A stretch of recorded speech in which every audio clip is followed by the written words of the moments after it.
Le mot milliard, on a l'impression que c'est un chiffre immense, quasi inimaginable, pas vrai? Et si? Et si en fait ce n'était que le début? On va explorer ça ensemble, on va essayer de comprendre la véritable échelle de ces grands nombres, en partant de notre petite planète jusqu'aux coins les plus reculés de l'univers. Alors, oui, cette question, elle a l'air toute simple comme ça. Mais en fait, elle va être notre fil rouge. Parce que la réponse, eh bien, elle nous embarque dans un voyage complètement dingue. Un voyage à travers les échelles de ce qu'on peut toucher du doigt à ce qu'on peine à imaginer. Bon, pour commencer, on va essayer de rendre ce chiffre un peu plus concret. Essayons de le ramener à notre échelle, à une échelle humaine. Qu'est-ce que ça représente vraiment, 1 milliard, si on le mesure en temps ou en vie? C'est sans doute le meilleur moyen de lui donner un vrai sens. Et voilà notre premier grand chiffre. Environ 8 milliards, c'est la population mondiale, à peu près. Un nombre qu'on entend tout le temps aux infos, mais est-ce qu'on sait vraiment ce que ça représente? Ce que ça veut dire, 8 milliards? Pour vraiment s'en rendre compte, imaginez un truc. Imaginez qu'on se mette à compter chaque personne une personne par seconde, sans jamais s'arrêter, hein. Pas de pause pour dormir, pas de pause pour manger, rien. Eh bien, il faudrait plus de 250 ans pour y arriver.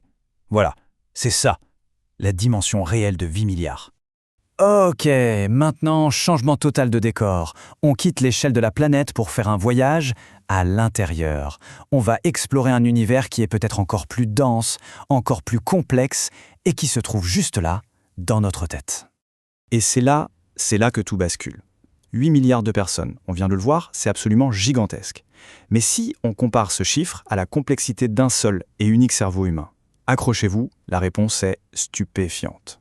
Oui, environ 86 milliards de neurones. Ce qui veut dire qu'il y a plus de 10 fois plus de neurones dans une seule tête que d'êtres humains sur la Terre entière. C'est fou, non?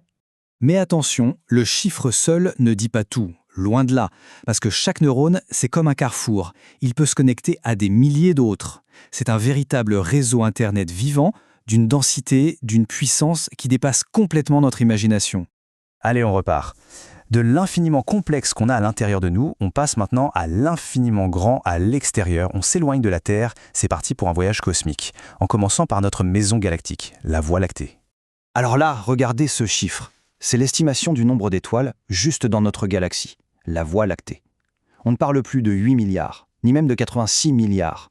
Non, là on parle de centaines de milliards. Franchement, ça donne le vertige.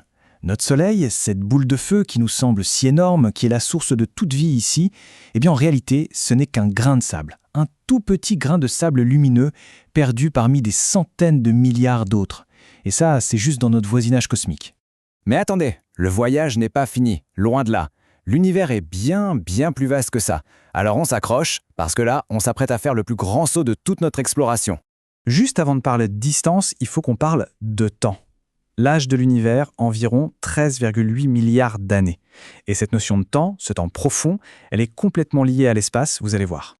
C'est un concept un peu fou, qui défie complètement notre intuition.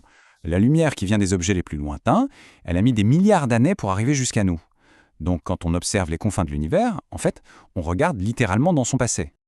Et voilà, on y est, l'étape finale de ce périple vertigineux. Les scientifiques estiment qu'il y a des centaines de milliards de galaxies dans l'univers qu'on peut observer. Imaginez un peu, chacune de ces galaxies est une île d'étoiles, qui contient elle-même des milliards d'étoiles. Alors, faisons le calcul. Des centaines de milliards de galaxies, qui contiennent chacune des centaines de milliards d'étoiles. Le nombre total est tellement énorme qu'on n'a même pas de mots pour le dire dans la vie de tous les jours. C'est un chiffre qui nous échappe. Il est trop grand pour notre cerveau. Alors, qu'est-ce qu'on retient de tout ça, de ce voyage complètement fou à travers les échelles? La conclusion, finalement, elle nous ramène sur Terre, mais avec un regard complètement différent. Et voilà, je crois que le message essentiel, il est là. Ce qu'on perçoit comme une limite, comme un chiffre quasi infini, eh bien dans l'univers, ce n'est que l'unité de base. C'est juste le point de départ pour commencer à appréhender le cosmos. Ce petit voyage, il nous rappelle surtout une chose. Notre intuition est limitée. Il nous laisse avec un sentiment d'humilité, je trouve, face à l'immensité. Que ce soit l'immensité qu'on a en nous ou celle qui est au-dessus de nos têtes. Alors, après de passer du cerveau au cosmos, qu'y a-t-il au-delà des milliards? Quelle sera la prochaine échelle à découvrir? La question reste ouverte.